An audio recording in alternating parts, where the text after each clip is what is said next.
This is Women's Tech Radio, a show on the Jupiter Broadcasting Network interviewing interesting women in technology, exploring their roles and how they're successful in technology careers. I'm Paige. And I'm Angela. So Angela, today we're interviewing Kaia. She's from Keyboardio, which is a badass software company that is trying to reinvent the way that we use keyboards. And we talked to her about the Kickstarter process, the open hardware process, the open software process, and like how she got involved in all that. And it's a really fascinating interview.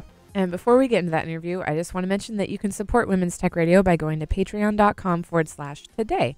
That is a general bucket of Jupiter Broadcasting support. We have a bunch of other shows, but specifically, if you go there and you donate, it is also contributing to Women's Tech Radio. And we get started by asking Kaia what she's up to in tech today.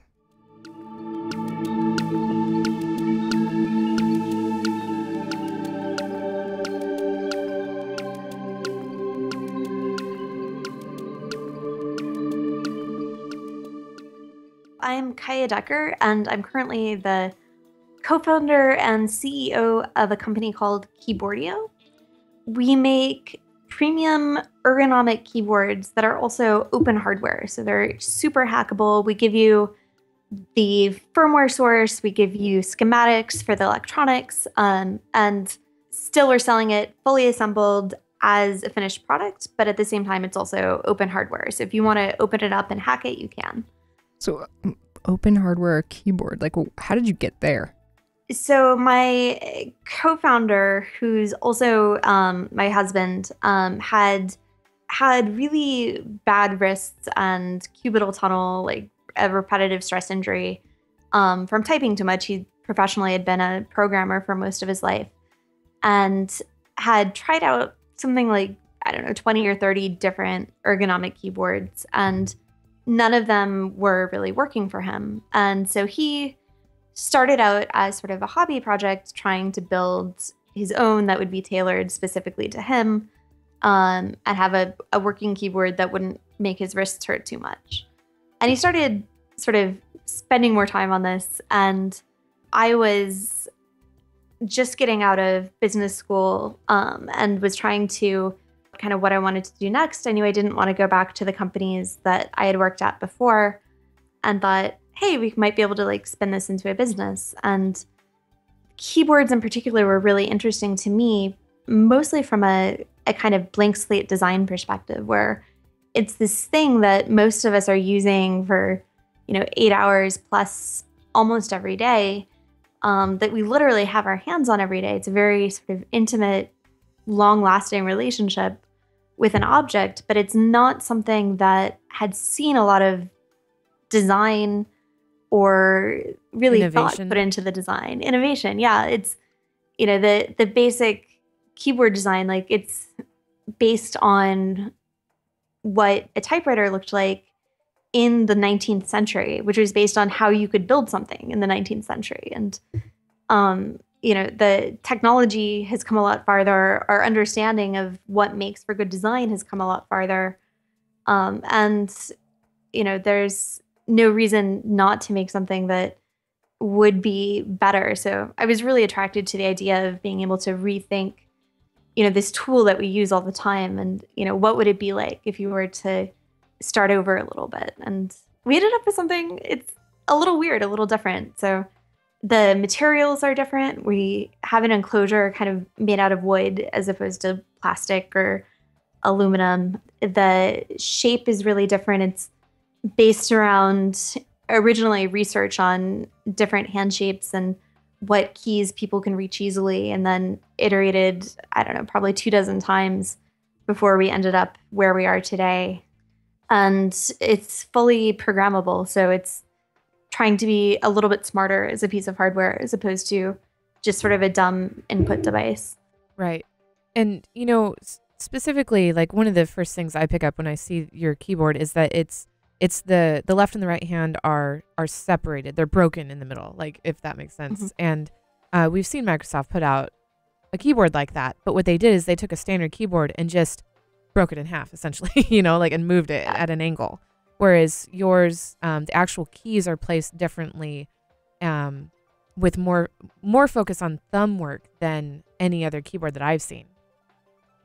Yeah, so we've put the keys in columns because that's the way if you look at your hands and sort of bend your fingers, they move in a column. They don't move in the sort of strange diagonal method, the staggered layout of a traditional keyboard. Right. And, we've actually somewhat subtly arced them to follow the actual arc that your fingers make. And right. It takes a bit of retraining to follow an ergonomic layout. But once you do, it just feels a lot more natural, which makes sense. It's building something designed around how your hands work as opposed to just following the sort of cargo culting, the same thing that we've done for a very long time. Now, I have a question. It is reprogrammable, but when I was taking typing classes back in like 7th and 8th grade, I learned some history about keyboards, and that is that they used to be in alphabetical order. And this may or may not be accurate. It's accurate. Okay. And that it was scrambled onto the keyboard because people were too fast. They learned it. They knew, the prediction of where the letters would be based on the alphabet was too fast. So they scrambled them up to slow people down because the technology couldn't keep up. Well, I think technology can keep up now. And I'm wondering, because it's reprogrammable, I think anybody, right, can change how the letters are. But have you done any specific keyboards with it in alphabetical order instead of scrambled? Or Dvorak or anything? Yeah. Yeah. So, there's a lot of stories. It's actually really fascinating, the history of why people stuck with QWERTY when it isn't a particularly good design. I still type QWERTY just because, I'd been typing it for decades. And for me, learning a new layout wasn't going to be enough faster, enough more efficient. Sure. For me, the limiting factor isn't usually how fast I can type. It's how fast my brain goes. And so until I learn how to think faster, I'm not going to worry too much about optimizing for speed. But yeah, we definitely, some of the people who've had beta testing are people who use Dvorak or other alternative key layouts. There's actually like a really fascinating group of people who have a community online where they will basically track all of their key presses and then feed it into a program to figure out their own personal custom layout that minimizes finger movement. And so you could have your own thing that's completely different from anyone else's. Otherwise, QWERTY is pretty standard. Dvorak is pretty common. And then there's something that's sort of similar to Dvorak, but based on a more recent and bigger corpus of data used to figure out where to put the keys, called Colmac. And that's actually built into Mac OS and other things as well. So it's pretty popular. Not as popular as Dvorak, and of course, not nearly as popular as QWERTY. But those three plus one other alternative are built into the firmware by default. And then if you want to, change what any particular key does, you're able to do that as well.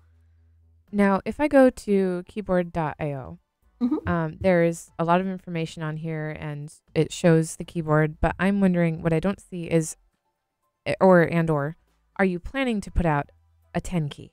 We've thought about it. It's right now we are just about to ink a contract for manufacturing our first product, the Model 1, which is a what's called a 60% keyboard. It doesn't have a separate 10 keypad. And I think once we've got that produced, or a little further down the line, we're going to really kind of look at the product roadmap and figure out what comes next. Right now, we're a small company and we don't quite have the resources to. Sure. And, honestly, if the keyboard were better and more functional, easier to reach the numbers, maybe 10 key, maybe it would eliminate that need, which I think is what Paige was kind of like snobbily kind of implying with her. You didn't even comment, but no, you did comment. You said you and your 10 keys or whatever. No, I have a lot of friends that I've gotten in this argument with because like I have friends who won't buy laptops that don't have 10 keys. Oh, well, you can always get a USB 10 key. That's my argument. Right. Or like how often do you actually use a 10 key? Well, see, that's the thing. Like if your work is in numbers, then it is very handy. Yeah, like, if you're an accountant or something. Even some things I do, like I would really prefer a 10 key. So yeah, I was just curious. Mm-hmm. Yeah, we do have a numlock mode that turns kind of the right-hand side into basically a 10 key. Okay. Which is definitely like I'm the one who gets stuck doing all the accounting, and I switched to that for doing that. It's easier. That actually makes even more sense than a separate 10 key. Yes, it does. You're right. So you've been kind of on this journey. What was it like to go from kind of a business background kind of into this crazy tech world? And I mean, you dove in deep. Like, this is hardware, software, open source on both sides. Like, it's a pretty complex, crazy project. Yeah, I've never been one for just sticking my toe in. I'm kind of a jump all the way in kind of girl. I'd always been interested in tech. I went to a like technology magnet focused high school, and then I went to MIT, which has a very strong engineering culture and I would say so, yeah. Yeah. A lot of people building things like for fun on the weekends and in the evenings. And I've always followed that and been interested in that.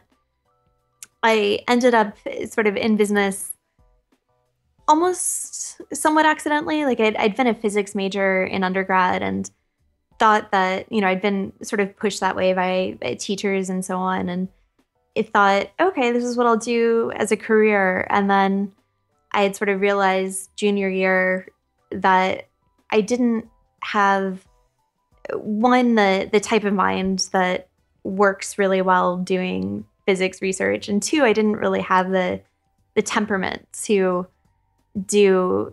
live an academic type of life. Like you need to be a type of person who can work by themselves and be very driven and work in a very hardworking, but in many ways a very slow-paced environment.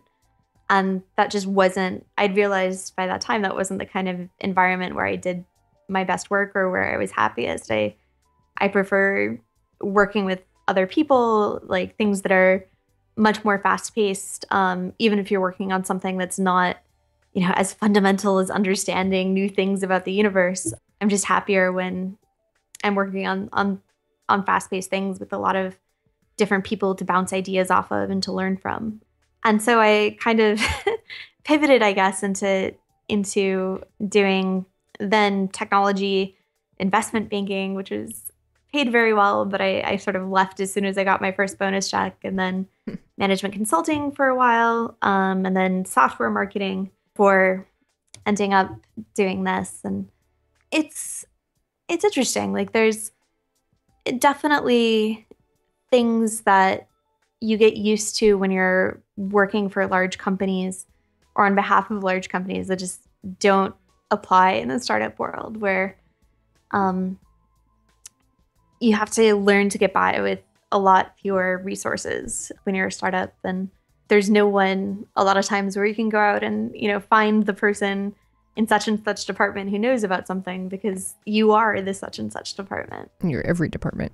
Yeah. But it's been great. Like we relocated to the San Francisco Bay Area, which has been amazing just in terms of there's a community of hardware startups out here. And, anything from you need to borrow a part last minute, or, getting someone to take a second look at your boards and try and figure out why they're not working, or, getting advice on how to choose a manufacturer, whether or not, paying for a sourcing agent is worth it. Like anything from the business end to big architectural type decisions to, just day-to-day prototyping help. Like it's been so amazing to be around so many really talented, really interesting people working on hardware. It's really been amazing.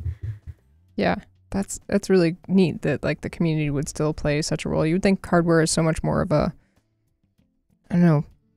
set thing, like that there's more like set ways to do it, but I guess it's just as mutable as software.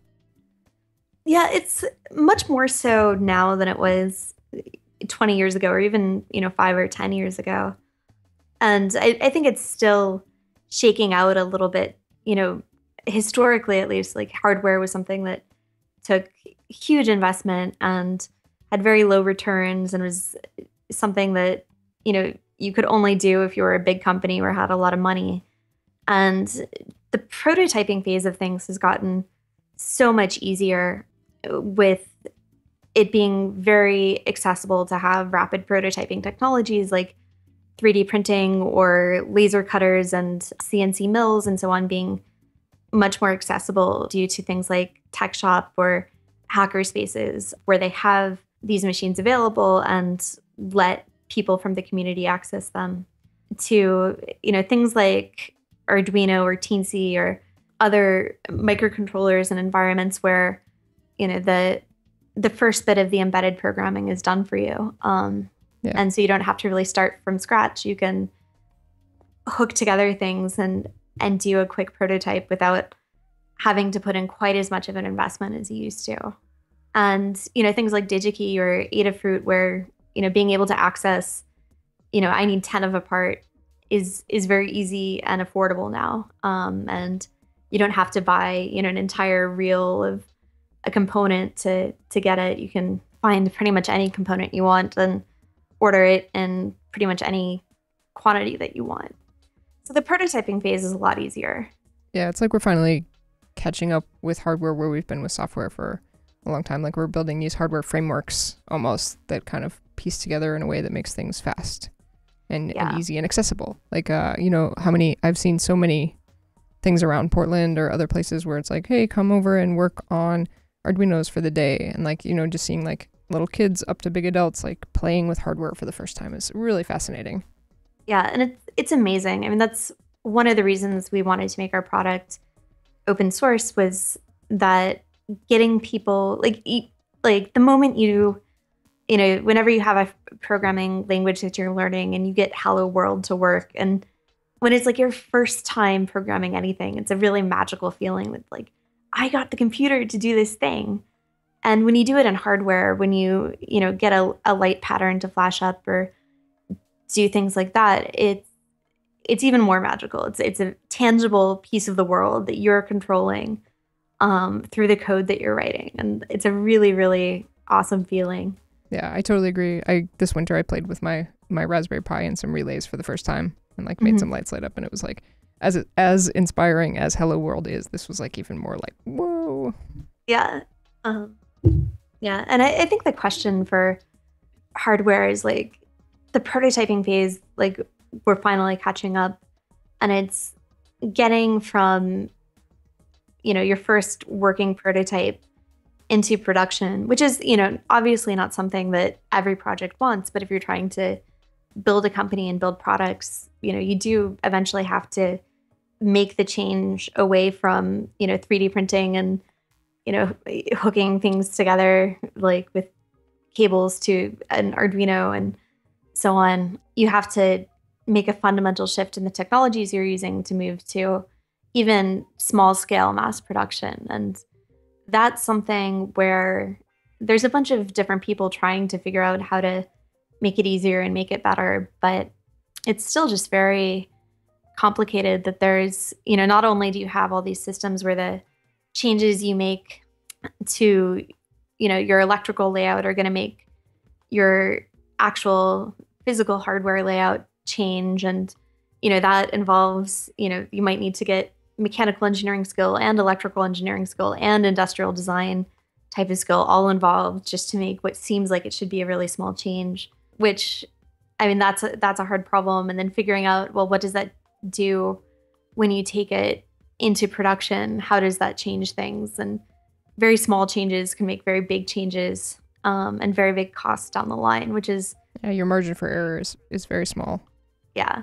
And it's something from software where I think people have gotten so used to Agile or other sort of, sprint type of make quick changes in small increments and keep building on that. And it's not something that transfers over to hardware necessarily as well. Yeah. Which is frustrating as someone who, I don't know, likes being able to fool around and try out different things, and realizing that there's much more kind of top-down planning that you have to do is not necessarily how people have trained to do it. Yeah, you have to give a pivot for polish.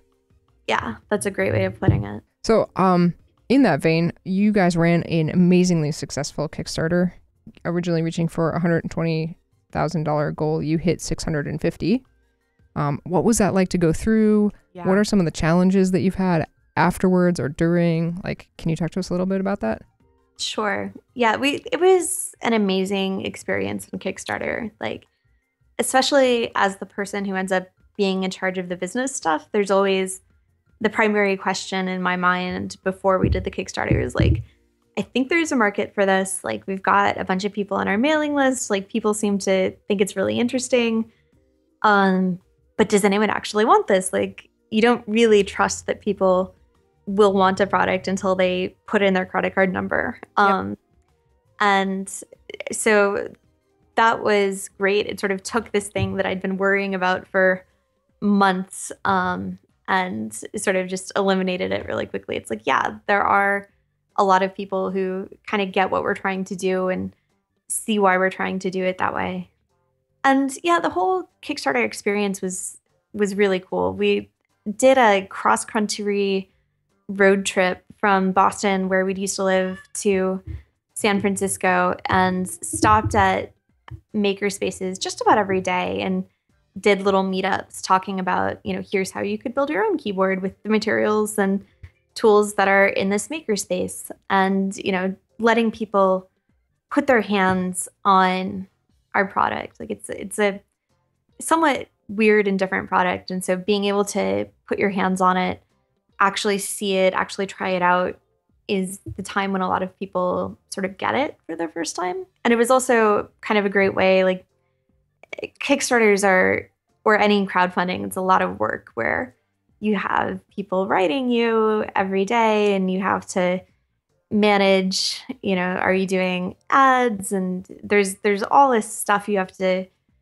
kind of manage, and being able to have something that we were doing every day that, took the focus away from this hyper focus on, this campaign, and let us look and see what people were doing at different maker spaces was really cool. And we were lucky that it was sort of something that was on brand for us, I guess, that, we are open hardware. We did, come out of kind of a hobby maker type of place. But honestly, it's always so cool to see, like, what people are making and what people are doing, and talk to people who do cool things and put cool things together.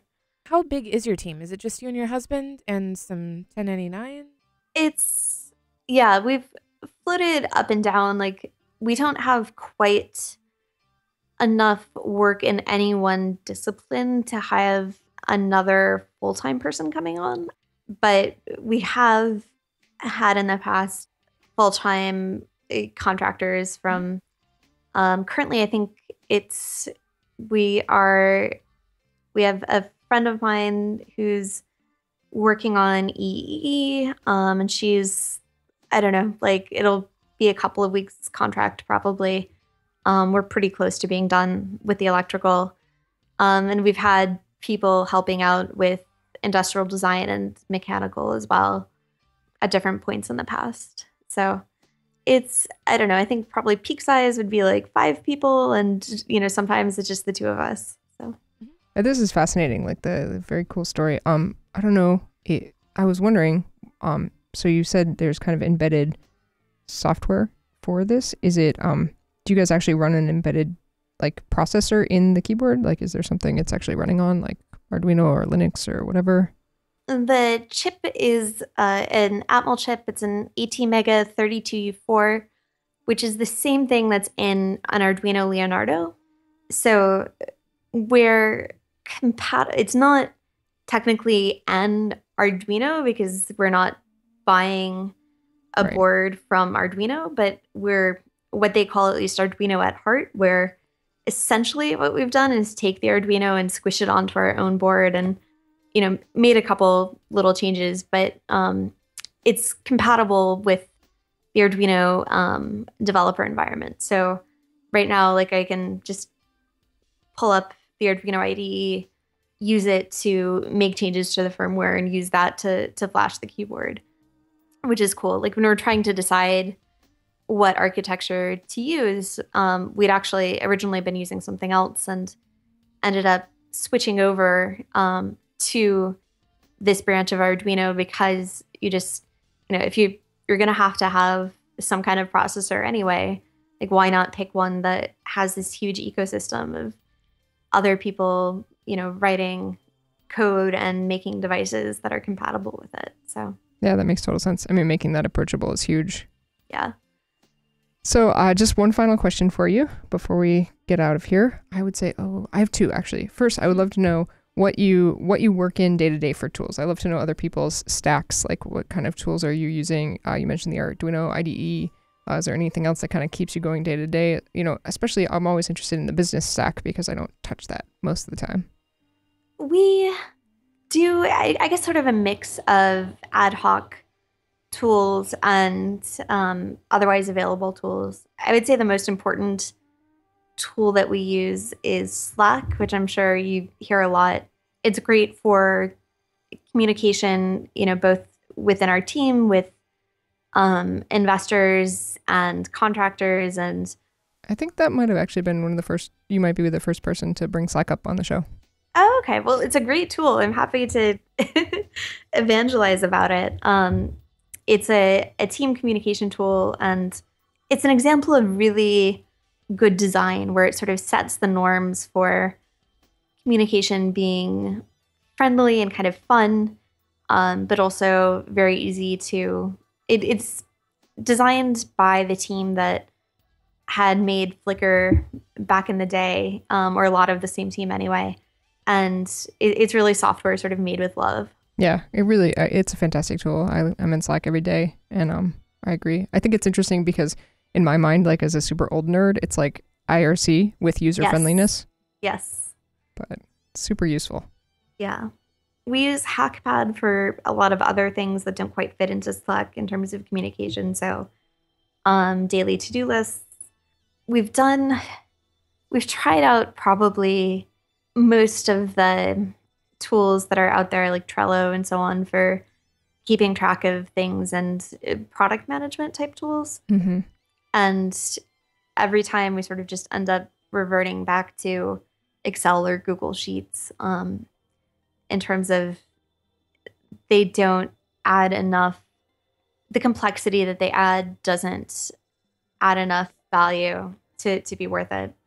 And then some of the more mundane things, like, for payroll and accounting and stuff, I use Xero and Zen Payroll and all these SaaS providers, which are great and definitely much easier to use than some of the things that I'd been using even a couple years ago. That's a neat stack. I like that. Slack is very cool. I definitely encourage people to check that out. Yeah, I actually just signed up for I'm pretty sure it's just Women in Tech stack. It's a Slack. It's an invite only, but you can apply for an invitation and then you get invited. And the community has been really great so far. They're very friendly, and like there's a lot of resource sharing and just kind of general like helping each other out, which has been really cool. Cool. And my last question before we ramble on anymore is looking at the future of kind of what's happening in technology, be it hardware or software, or what gets you the most excited? I think the thing that excites me the most is the fact that there are companies out there that are taking things that we already have technologies for and really applying a lot of thought and design to them. I mean, Slack is an example of that, where, HipChat had been around there for a long time. IRC's been around for decades, but they aren't adding a lot of new functionality. They're just taking a user experience that hadn't been very good and transforming it into something that's awesome. Sounds like Apple. Yeah. A lot of people make that argument for things like Airbnb. Like really, it's just originally it was Craigslist, but 10% better. Yes. And focused. And focused, yeah. Mm-hmm. And Uber, Uber is just a cab service. Right. Mm-hmm. Yeah. And that's a trend, as a user, I completely appreciate.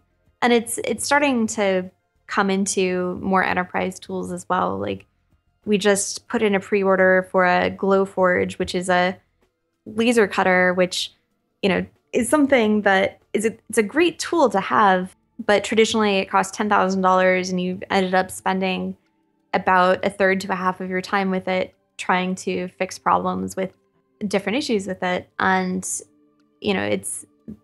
they're coming out with a laser cutter at a lower price point, but that it's also supported by software that takes away a lot of the pain points of using this tool. And so this is something that's, it's a prototyping tool. It's not used by consumers for the most part, but they're still taking that philosophy and, applying it to that. I think people's expectations in terms of design have come up a lot, and that's an amazing thing.